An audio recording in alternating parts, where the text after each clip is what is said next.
Eu queria te perguntar, Jane, por que você acha que mulheres abraçam o feminismo? Então, não tem alguma coisa legítima na hora delas fazerem isso? Eu acredito, assim, que... Porque o final do quê? Do feminismo é o quê? É o egoísmo. Quando você pensa em si mesmo e deixa de pensar no próximo. E quando você pensa assim, eu estou sendo oprimida por aquele homem, por que você acha que você precisa do feminismo para te defender de alguém que está fazendo mal para você? Você não pode fazer isso por você mesma? Você perde a sua individualidade para pedir para outras pessoas te defenderem, porque você não consegue fazer isso por você mesma?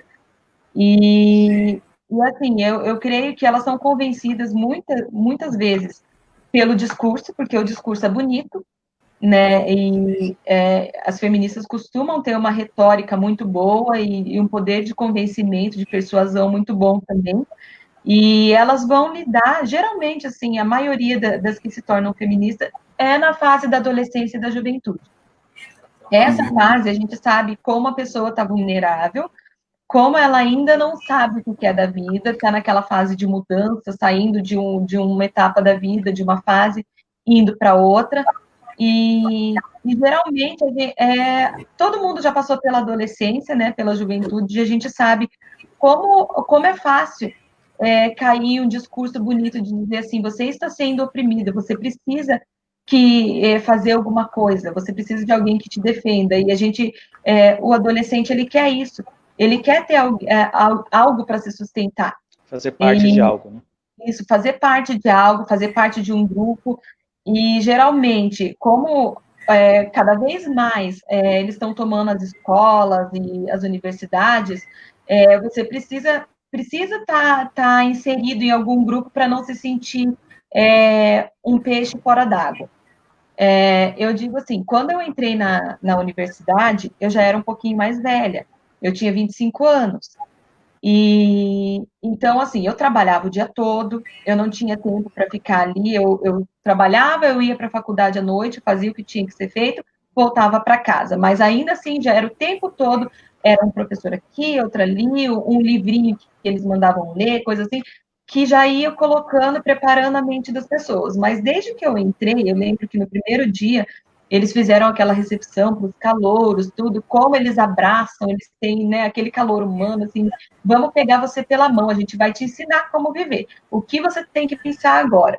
E eu vi muitas meninas entrando cristãs e no segundo ano já estavam assim totalmente modificadas. Elas já estavam pensando com a mentalidade feminista, algumas já tinham se tornado lésbicas, já não usavam mais as roupas que usavam antes, sabe? Já estavam se transformando.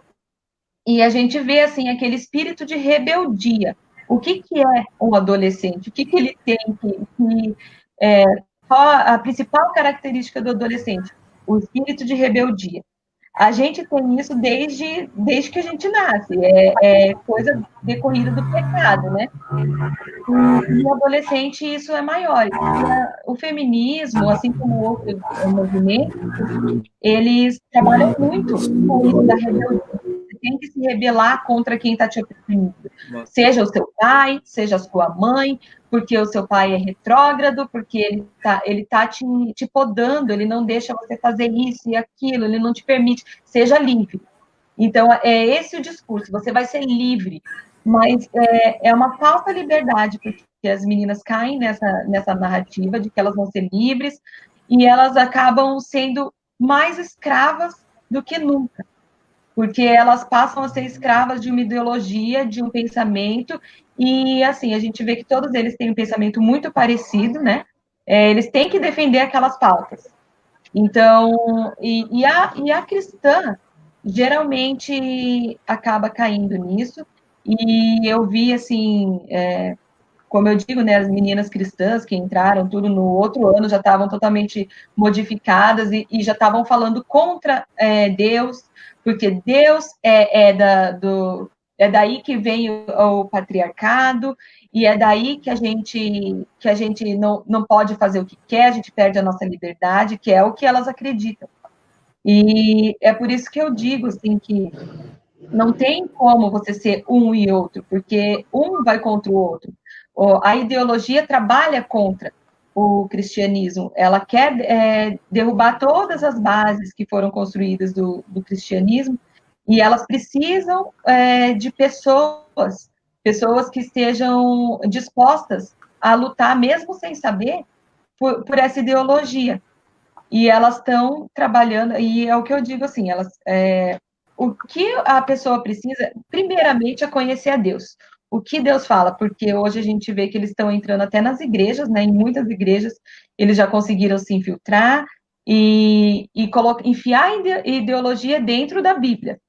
Inclusive, a gente viu pastores recentemente falando que a Bíblia precisa ser modificada, né? Para se encaixar, Atualizada. atualizada, para se encaixar nos ideais de hoje. Ou seja, a palavra de Deus não muda. Ela é desde o princípio e vai ser até o fim a mesma coisa, só que a ideologia ela tem esse poder de entrar, de se embrenhar e nas entranhas mesmo das coisas e conseguir deturpar tudo aquilo que foi construído por Deus. E eu acredito que hoje as meninas estão se deixando cair nisso, porque quando você tira Deus da sua vida, do centro da sua vida, e passa a pensar mais em você, você começa a ser egoísta. E é esse egoísmo que vai te levar para coisas assim totalmente contrárias do que Deus ensina. E quando você pensa assim, pode ver que o discurso feminista é sempre assim. Porque ele está me oprimindo, nós queremos direitos iguais, porque a mulher é isso, eu aquilo, eu isso. É tudo eu. Tudo se trata de mim, não se trata mais do outro. A gente não, as mulheres não estão mais dispostas a ceder. Assim como a gente também vê muito homem, não tem mais. O cristianismo é o quê? Você se doar para outra pessoa. É você mostrar o amor de Cristo, porque Cristo fez isso, ele se doou pela gente, ele entregou a própria vida por pessoas que não mereciam, porque a gente não merecia o que ele fez. E ele fez isso por nós. E o feminismo vai totalmente contra isso. Sim. Essas... a gente vê hoje o cristianismo sendo muito atacado, né, pelas feministas.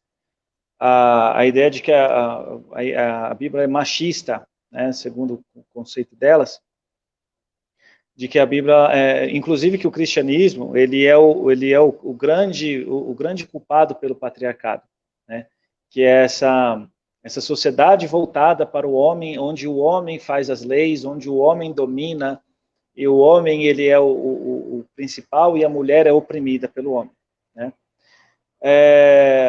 Bom, a realidade parece que não diz muito isso, né? O que a gente acabou de ver, 92% dos homicídios são homens. A maior parte da população de rua são homens. O maior número de suicídios são homens. O maior número de pessoas na linha da pobreza são homens.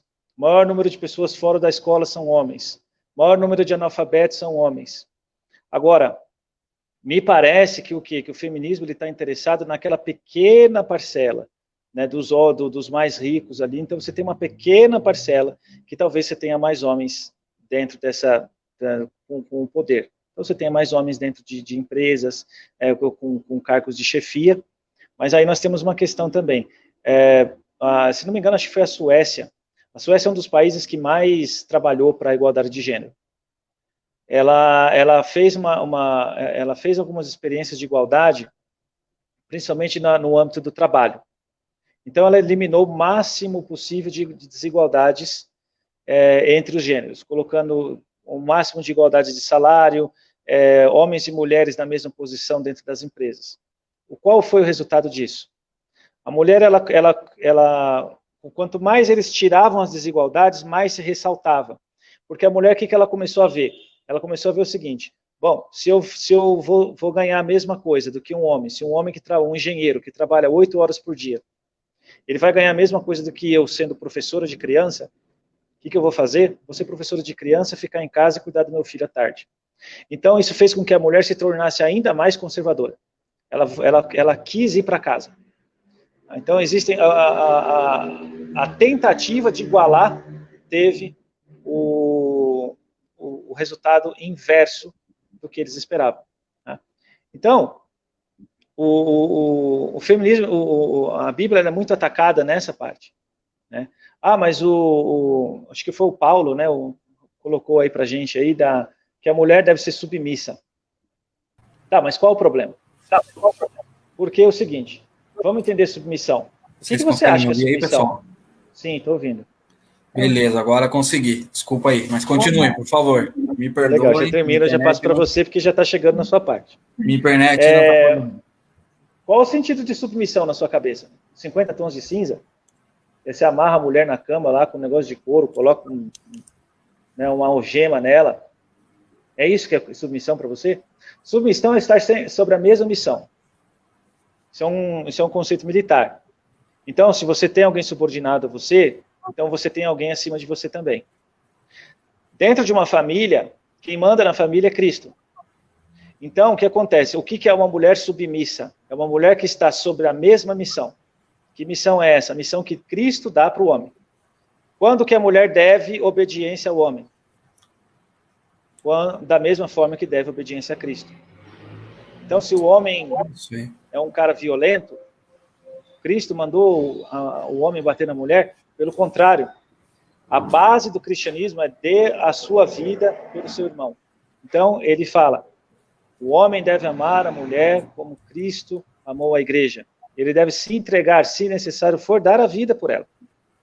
Então, não há lugar para violência doméstica. Isso tem que ficar muito claro. Eu sei que muitas mulheres entram nessa porcaria do feminismo, porque acham no feminismo algumas respostas para alguns problemas que ela tem. E alguns pastores, o Jair vai falar um pouquinho sobre isso, eles muito mal instruídos, muitas vezes falam para ela, olha, você está apoiando seu marido, fica em casa, ora por ele, e você está ali até o dia que a mulher morre, e aí não vai para a conta do pastor. Então, a gente também tem uma série de problemas que tem que lidar. Existe problemas entre o homem e a mulher. O homem é responsável pelo crescimento do feminismo? Sim, é claro que é. Porque se as mulheres estão indo para o feminismo, se elas estão abraçando ideologias, é porque elas não estão tendo em seus maridos e seus companheiros uma resposta. Elas não estão preferindo o relacionamento cristão e estão trocando pelo feminismo. As mulheres estão indo na rua comer lixo, porque alguma coisa está errada dentro do lar. Então, isso também tem que começar a mudar. O intuito daqui da live, né, que a gente também quer abordar aqui e chegar, é o quê? Quais são as respostas do cristianismo? Porque na época de Cristo, ele era a resposta. Cristo sempre andou com mulheres. Assim que ele ressuscitou, as primeiras a virem foram mulheres. Pensa bem, Jesus poderia ter nascido de qualquer lugar. Poderia ter nascido, não poderia nem precisava ter nascido, ele poderia ter vindo adulto, feito a obra dele e ido embora. Ele nasceu pequenininho, e ele nasceu de uma mulher. As mulheres, durante todo o ministério dele, apoiaram ele, financeiramente. As mulheres o seguiam. A gente tinha ali 3 culturas que eram extremamente sexistas. A gente tinha ali os gregos, os romanos e os próprios judeus. E as mulheres iam atrás de quem? Do feminismo? Não. Elas iam atrás de Cristo. Porque Cristo deu a ela o lugar digno, de companheira, auxiliadora do homem. A imagem e semelhança de Deus. Isso é lindo. Uma mulher no mundo muçulmano precisa ouvir uma mensagem dessa. Você é feita à imagem e semelhança de Deus. A Arábia Saudita recentemente reconheceu que a mulher tem alma. Não a alma de um homem, a alma de um animal. Ela é parecida com um cachorro. Isso foi uma vitória para as mulheres na Arábia Saudita. Por quê? Porque as mulheres antes não tinham alma. Então a mulher em uma televisão 50 polegadas era basicamente a mesma coisa sem um botão de mudo. Então, o cristianismo, ele é a resposta. Né? Então, a gente queria conversar um pouquinho sobre quais são essas respostas. Qual é o lugar da mulher no cristianismo? E por que uma mulher não deveria e nem precisa ir correr até o feminismo? Né? Para ter as suas respostas. Todas as respostas estão na figura de Cristo. Façam o que toda mulher no tempo dele fez. Siga Cristo. Jairo. Pessoal, vocês estão conseguindo me ouvir bem? Está chegando o áudio aí? Vocês estão conseguindo me ouvir? Eu aqui tô. Tá. Legal, vamos lá então. Me perdoem aí pelo atraso, pela demora aí. Tava com um probleminha sério na internet aqui. Graças a Deus A live não caiu, né? Mesmo sendo iniciada aqui no computador. Mas vamos lá, né? A ideia é, vocês já introduziram muito bem, falaram um pouco dos conceitos aí do feminismo, raízes, né? Eu vejo que o feminismo, na verdade, ele falha tanto na identificação do problema quanto na solução que ele busca trazer. Então, ele vai falhar bastante nisso. E a ideia também é tentar trazer isso para dentro de um contexto bíblico, num contexto teológico. Qual que é o problema da humanidade hoje? Nós queremos achar respostas para os nossos conflitos, para as nossas dificuldades, olhando para seres caídos, para um mundo contaminado pelo pecado, para uma cultura contaminada pelo pecado. Algo que eu costumo dizer sempre é que quando nós buscamos respostas, né, aqui falando diretamente para os cristãos, é lógico que aquele que não crê na Bíblia, não crê em Deus, ele não é obrigado a concordar com isso. Mas olhando de uma forma teológica, de uma forma bíblica, a gente precisa entender que nós precisamos olhar para a Escritura e a Escritura nos ajudar a mudar a cultura. E nós temos feito diferente. Nós temos pegado a cultura e querendo fazer com que a cultura mude a Escritura. É por isso que aí, como a Jaine falou, alguns vão dizer que hoje se faz necessário atualizar a Bíblia. Por quê? Porque a Bíblia, para alguns, a vontade de Deus para alguns, ela já não é mais uma carta magna. Ela já não é mais a resposta de Deus para todas as coisas. Então, a cultura muda, eu tenho que atualizar a Bíblia, porque ela deixa de ser uma verdade para mim. Então, eu preciso olhar para a Escritura para que ela nos ajude com os problemas atuais, com as dificuldades do nosso dia. Quando nós falamos de qualquer assunto, a gente precisa olhar ele por, no mínimo, 3 óticas diferentes. 3 momentos diferentes da história. Se eu quero entender o propósito da mulher, se eu quero entender o propósito do homem, se eu quero entender o propósito do casamento, da igreja, de qualquer coisa, eu tenho que olhar a partir de 3 óticas. A primeira delas é a criação. Para que as coisas foram criadas? Por que elas foram criadas? Quem criou? Se Deus criou, ele criou para um propósito. Ele criou para algo. É como eu chegar lá no Steve Jobs e falar que o iPhone é para prender a porta.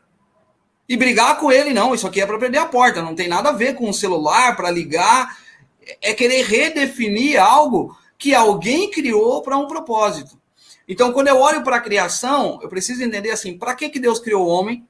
Para que Deus criou a mulher? Para que Deus criou o casamento? Qual o propósito de Deus? E aí, quando eu olho para a Bíblia, olho para as Escrituras, eu vou ver que existia um propósito e que todas as coisas elas foram criadas perfeitas. Então, o primeiro cenário, criação. Para que as coisas foram criadas? Segundo cenário, pecado, queda.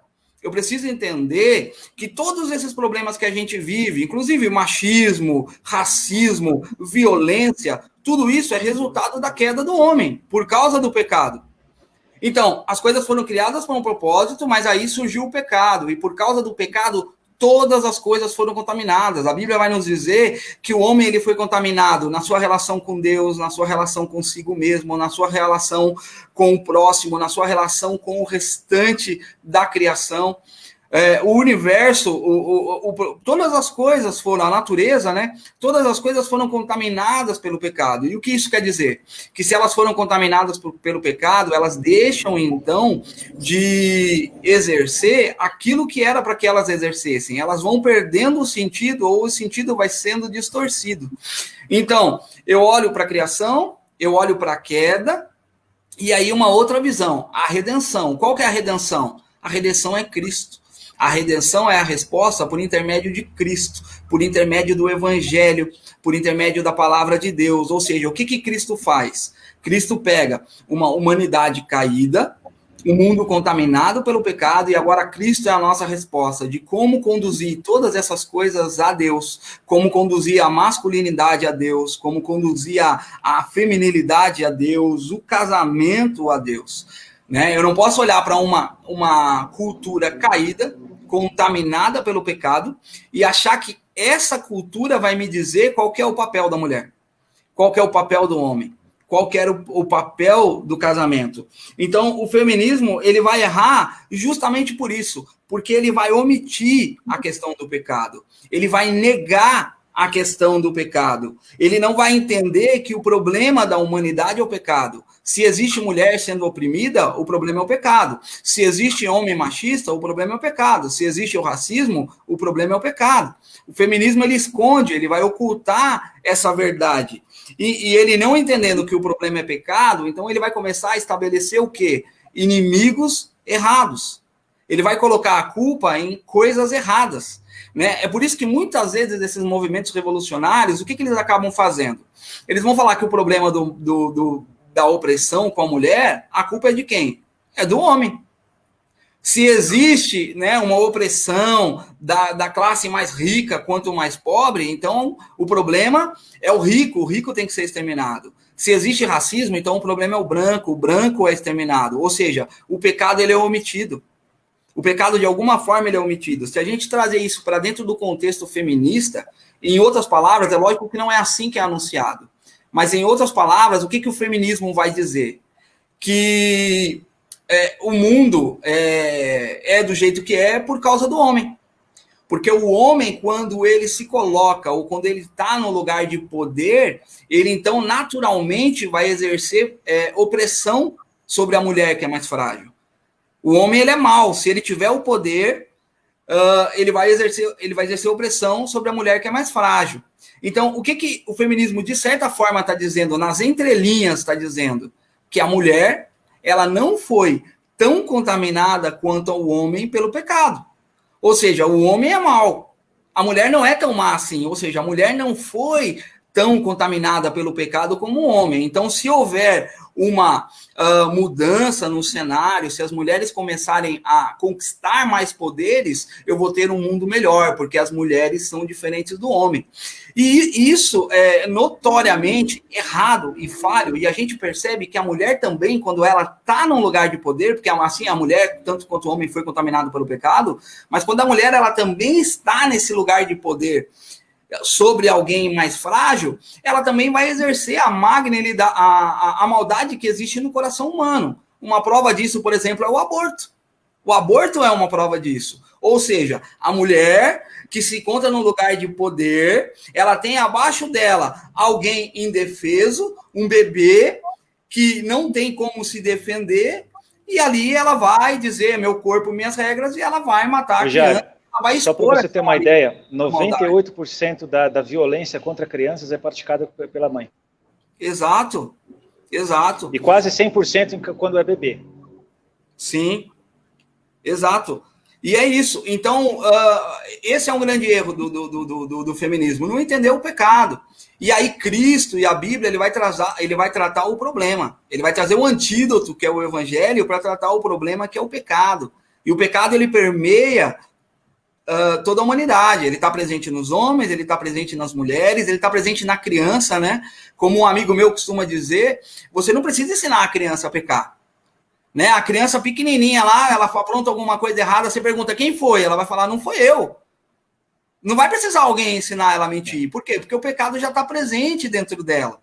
Então, o evangelho, ele vai apresentar o problema como pecado, e ele vai combater, então, o pecado. Um outro erro também do feminismo é que, de certa forma, o feminismo ele vai perverter a criação. Isso já dentro do que eu iniciei, na verdade, né? Ele vai perverter essa criação. O feminismo ele vai fazer uma confusão entre valor e papel. Ele vai fazer uma confusão entre valor e papel. Por que ele precisa afirmar que a mulher é exatamente igual ao homem? É claro que a Bíblia vai nos mostrar que a mulher é igual ao homem em valor, em dignidade, que homens e mulheres foram feitos à imagem e semelhança de Deus, mas a Bíblia também vai deixar muito claro que homens e mulheres têm papéis distintos. O Criador, quem criou, estabeleceu para um propósito, deixa claro na sua palavra que ele criou homens e mulheres com papéis distintos. E o feminismo não consegue entender isso. Ele vai fazer essa confusão de papel e valor. Se o papel não for igual, então não tem o mesmo valor. Entende? Se a mulher não tiver o mesmo papel do homem, para eu mostrar que a mulher tem valor, ela tem que exercer o mesmo papel, porque ela não entende isso. E porque ela não, o feminismo não tenta compreender as coisas por uma ótica bíblica, de quem criou todas as coisas. E algo que me ajudou muito no entendimento desse assunto é a própria questão da Trindade. Se você olhar para Deus, você vai ver, né, Deus presente em 3 pessoas distintas. Então você tem Deus Pai, Deus Filho, Deus Espírito Santo. Eles são iguais em essência, eles são iguais em poder, eles são iguais na sua excelência, onisciência, onipotência, porém, cada um deles tem papel diferente. E a Bíblia nos deixa bem claro que Jesus não é menos Deus que o Pai. O Espírito Santo não é menos Deus do que Jesus. Os 3 são Deus. Os 3 formam um único Deus, mas que tem papéis distintos. E isso não altera o valor de nenhuma das pessoas da Trindade. E aí essa palavrinha que o Rafael falou, que muitas vezes ela é mal entendida na questão da submissão, eu costumo dizer que Deus não manda que nós façamos algo que ele mesmo antes não se propôs a fazer. Então, qual que é o nosso modelo? O nosso modelo é Jesus. Ele manda amar a esposa como Cristo amou a igreja. E, se necessário fosse, entregue por ela, como Cristo morreu pela igreja. Então, Jesus é o nosso modelo. E aí, quando a gente olha, por exemplo, para a questão da Trindade, falando de submissão, a gente vai ver um Deus em 3 pessoas distintas, aonde o Filho se submete ao Pai. Submissão aqui não é pejorativo, submissão aqui não é desprezo, submissão não é diminuição de valor, mas, ou seja, é o entendimento de que existem papéis diferentes. E se a gente for olhar para o papel do homem, para a mulher e da mulher, biblicamente, a gente vai ver que eles são chamados a muitas coisas semelhantes, iguais, né? Homens e mulheres são chamados a evangelizar, homens e mulheres são chamados a dominar, né, sobre todas as coisas no mundo, homens e mulheres são chamados à educação dos filhos, mas a Bíblia também vai deixar bem claro, em alguns momentos, papéis diferentes, né? Papéis diferentes com relação a isso. Né? Até mesmo depois, mais para frente, entrar nessa questão do papel do homem dentro do casamento, dentro da igreja e tal, que eu acho que é algo importante, acredito que vai surgir algumas dúvidas, mas só para eu não me alongar muito e deixar vocês falarem também um pouco, o evangelho, né, através da pessoa de Cristo, então, ele vai nos mostrar, ele vai nos direcionar para uma solução, para uma resposta. A igreja, como o Rafael falou, ela muitas vezes errou e se omitia em assuntos importantes. A igreja muitas vezes se calou em momentos importantes da história onde ela deveria erguer a voz, talvez por um mau entendimento bíblico ou do contexto de sua época. Mas realmente existe o machismo, não da forma que muitos estão vendendo. Não da forma que os vendem. Acho que você não estava aqui. A gente estava conversando sobre esse termo machismo. O termo machismo, até os anos 60, ele não tinha ligação com essa... Ele não era pejorativo. O machismo ele ressaltava as qualidades... Tanto que quando a gente fala assim, masculinidade tóxica, isso não existe. Sim. O que existe é masculinidade. A masculinidade são... isso é muito claro. Por exemplo, quando a gente era pequeno, se um cara batia numa menina, ou se um cara mexia com uma menina na rua, o que a gente falava dele? A gente falava que ele era moleque. Ele não era homem. Exato. O cara que batia na mulher, ele não era homem. O cara que ele não tratava bem a esposa, ele não era homem. Olha, não bate os pais ensinavam dessa forma. Olha, você não pode bater em mulher porque isso não é coisa de homem. Isso era machismo. Sim. O que se chama machismo, na verdade, o termo correto é sexismo. Sim. Mas por que mudou para machismo? Justamente pelo que você falou. Para jogar em cima somente do homem. O homem é capaz disso, a mulher não. A mulher não faz essas coisas. Você entendeu? Então, o termo correto é sexismo. Quando o homem age dessa forma, é que ele quer impor a superioridade dele pelo sexo, ou seja, ele olha para o sexo oposto e se acha superior ou acha que o outro é inferior, isso chama-se sexismo. Isso existe do homem para a mulher e da mulher para o homem. Não, perfeito complemento. Eu acho que é importante que se veja também por esse lado como é que a linguagem está sendo usada para deturpar determinadas coisas, para deturpar a realidade. Porque a partir do momento que se muda um termo, se muda o significado desse termo para caber em uma narrativa, esse termo vai passar a ser usado porque é transformar a realidade.